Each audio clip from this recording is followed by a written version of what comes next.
Mark Zuckerberg was never born. Would the world be worse? I'm trying to figure out why that would be the case. That's a macabre way to put it. I mean, he's weird and kind of a robot, but is he a demon? I'm not sure. No, I'm not saying he's a demon. I'm not a Catholic. I'm not. I don't think. I think these people do things. Is he a force of evil? I mean, maybe he is a force of evil. I just think that what we've had is we've elevated somebody whose world vision is, oh yeah, you'll have your AI companion, and obviously you have the AI girlfriend or the AI, nurse doctor, or I'm going to go in the metaverse where I can be a gladiator in ancient Rome, and I can spend 3 hours doing that. I don't think that's very productive for the society. Okay, this brings us to the neo-feudalism. What is it? What is neo-feudalism, and do you still feel like we're in danger of it? I think we're further along on it than when I wrote the book. So what is it? Lay it out. Okay, one, it's a tremendous amount of wealth concentrated in very few hands by control of certain industries which have taken on oligopolies. Like, if you look at percentage of search, it changes here and there. Operating systems. I mean, you're down to about, outside of the Chinese alternatives, you got about 7 or 8 companies that are pretty dominant with financial results. And the dangers there are not just what these companies do, it's the amount of money they have in their nonprofits, and particularly when you get the widows or ex-wives of these people who have $40 billion. So like Lauren Paul Jobs, or this Chan Zuckerberg, Forward, these sorts of things. And they have unlimited money. They can do anything they want. They can give money to, you look at, I think the Gates Foundation gives money to groups that are basically saying that STEM is racist. And, this sort of insane stuff that these, and I'm convinced a lot of them never read a book of history. The original Silicon Valley guys who I was able to interview, including Bob Noyce, a lot of them read history. Don Valentine, who was one of the lead investors in Apple, was a history buff. And we would talk about history. They knew what had happened in the past. I think these geeks know, to use a Yiddish word, bupkis. They know nothing. I bet if you took the top 10 CEOs and asked them a question about the Constitution, they couldn't answer it. I would be shocked if they actually knew anything about American institutions, about American political history, and of course, many of them were not brought up here, and they were educated and brought up abroad, and then educated in American universities who are dedicated to the destruction of America. Name names on this. Who are we talking about? There's not that many of them. We can name them. All right. I mean, it's clear, and I Bezos, I know, extremely brilliant guy. They each have different characteristics. I mean, Bezos, but they all have the same. They want to control every industry that they can possibly control. I mean, that's, whether it's entertainment or health. So you have Bezos. Bezos is, sort of trying to be sort of modern Gilded Age, with a $500 million yacht and his well-constructed girlfriend, or wife, I should say. Elon is obviously a nut, brilliant, but a nut. And even is that a fair way to put it? When we say everybody who's ever worked for him says the same thing. So what does it mean? Why is he a nut? Having 13 children from different women, taking certain drugs that, I mean, but, maybe that's, geniuses were always like that. They're always a little weird. Yeah. And he's certainly a genius. Bezos is a genius, but Musk is a genius on a different level. The guys running Google and Apple, they're just operant, high-end operant. What does that mean? Otherwise, they're bureaucrats who rose to the system. Now, what about Sergey Brin and Larry Page, the founders of Google? How do you think about them? They're guys with a brilliant idea, but what's don't be evil has now become very evil. So, as I understand it, one of the motivating forces behind the creation of OpenAI by Elon and I think Sam Altman was I think Elon had conversations with, I think it's Larry Page, in which Page was basically saying to favor the continuation of humanity was speciesism, and that we should bring about a AI, like the robots should replace us, and it's okay if they replace us. Well, And I hadn't heard that one, but and this was one Kurzweil is sort of in that it's direction. speciesism. That why there's a kind of like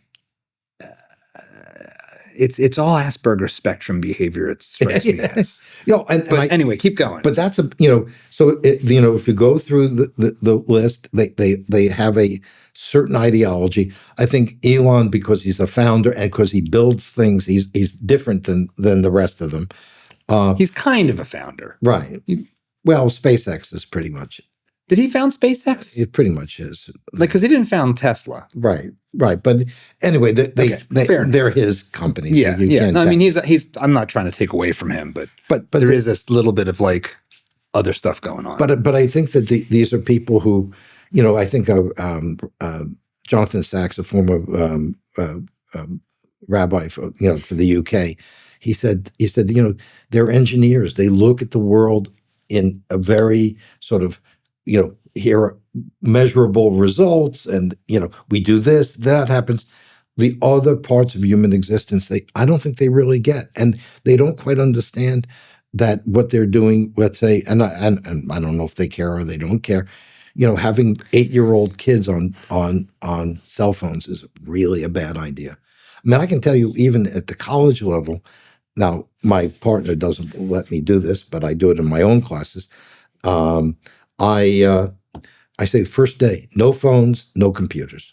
And they said, well, how do I take notes? Well, these things called pens. In another conversation, you said that you had interactions. You had interactions with Steve Jobs. Yeah, as part of just one brief.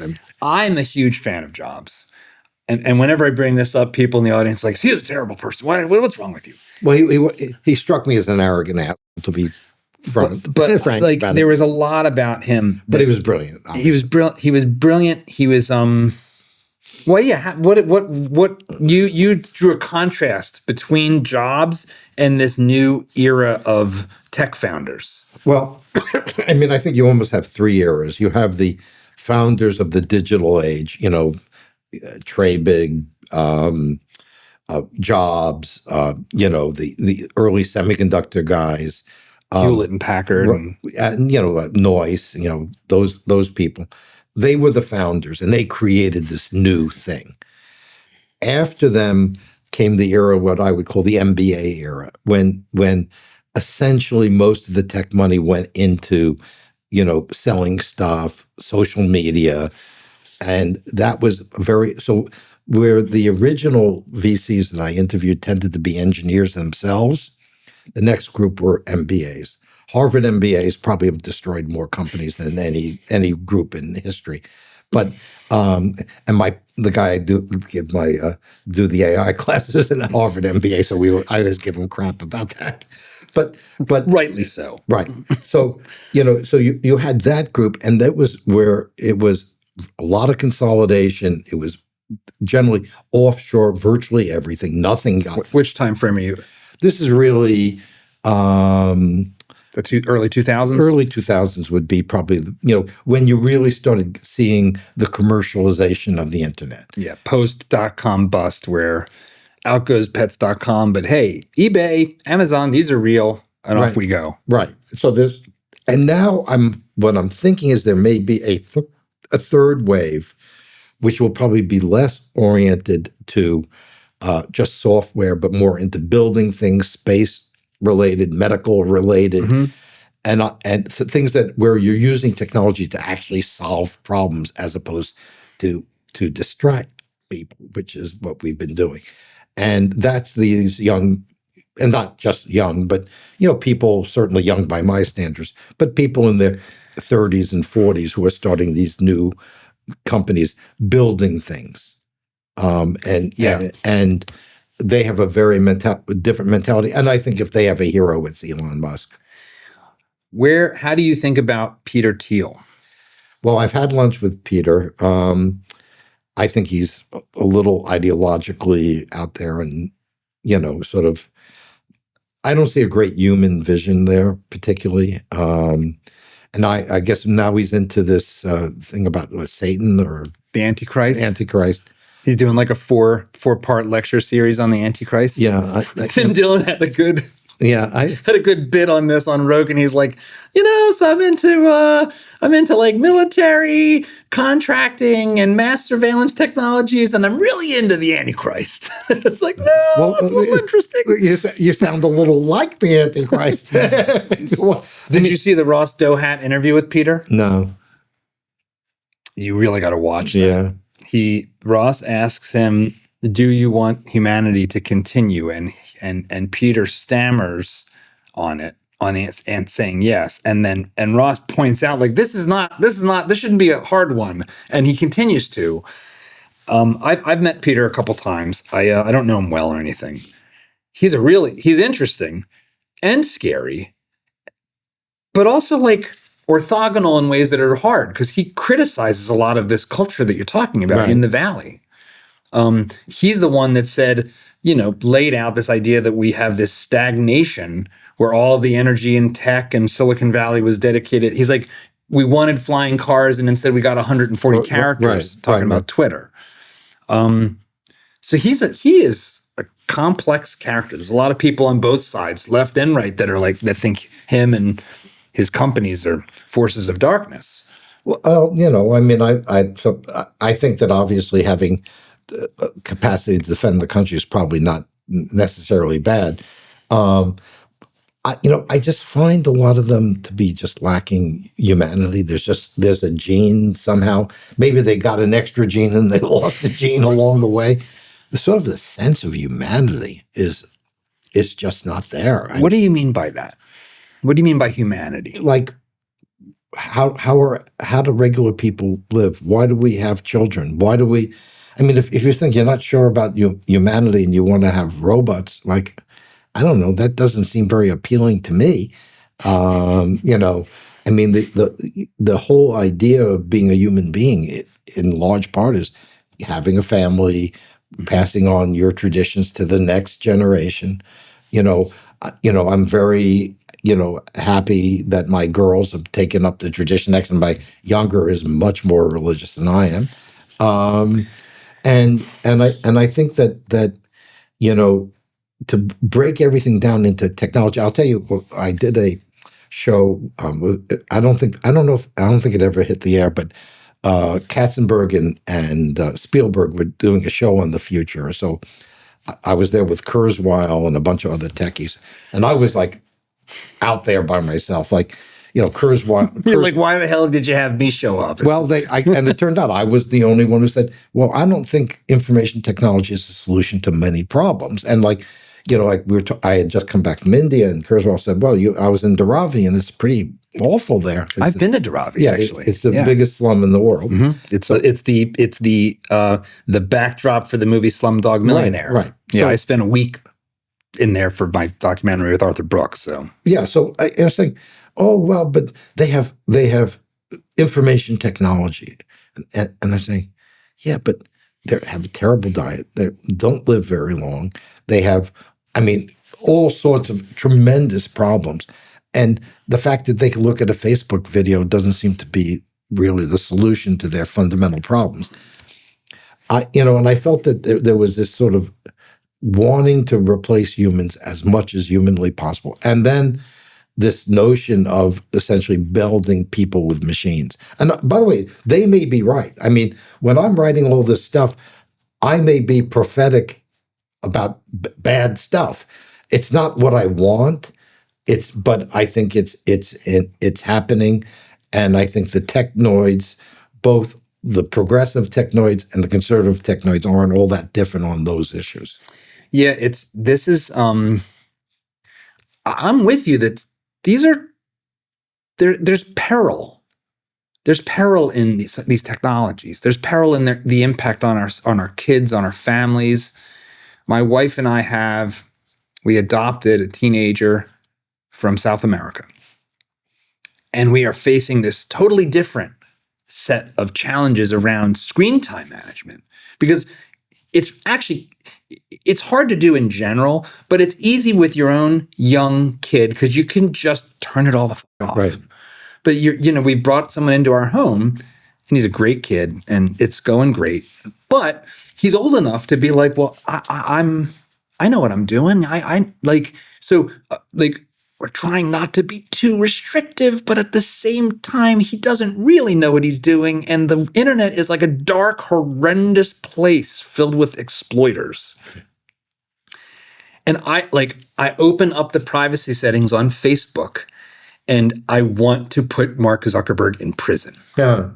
Like, I want to protect my adoptive son from creeps. And I open up the dashboard back, and it's like, this has more obviously obfuscating complexity meant to keep me from protecting my kid. Right. Than like architecture software. Right. Like, my home architecture software is less complicated than the back end of the privacy settings of Facebook. Right.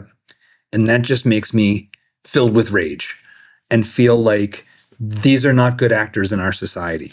Definitely. But then that's also not fair, because at the same time, nobody has to use Facebook.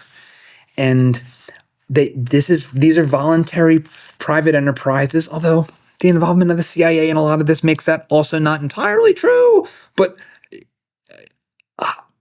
I believe in free enterprise. Like, I believe in innovation.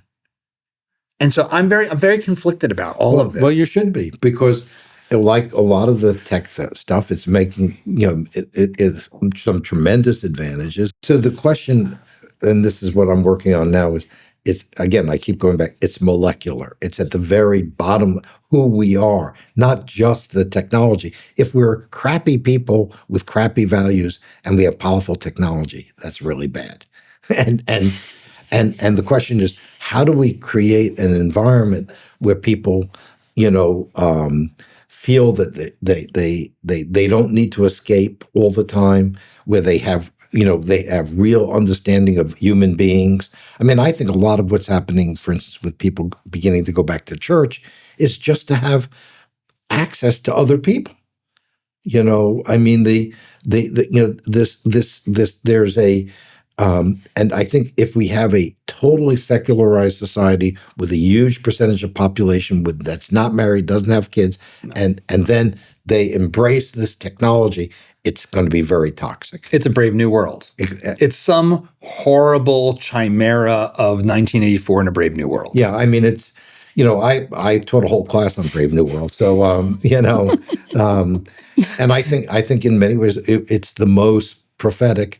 And if we get to where he goes and where some of the technoids are going, which is to essentially create, change the gene pool, where they had the VATs, where we just create people to fit whatever needs we have. I don't know. I mean, it's there's a lot of that, and a lot of his writing about class, the writing about the sort of happy surveillance. Brave New 1984 was sort of Stalinism. Yeah.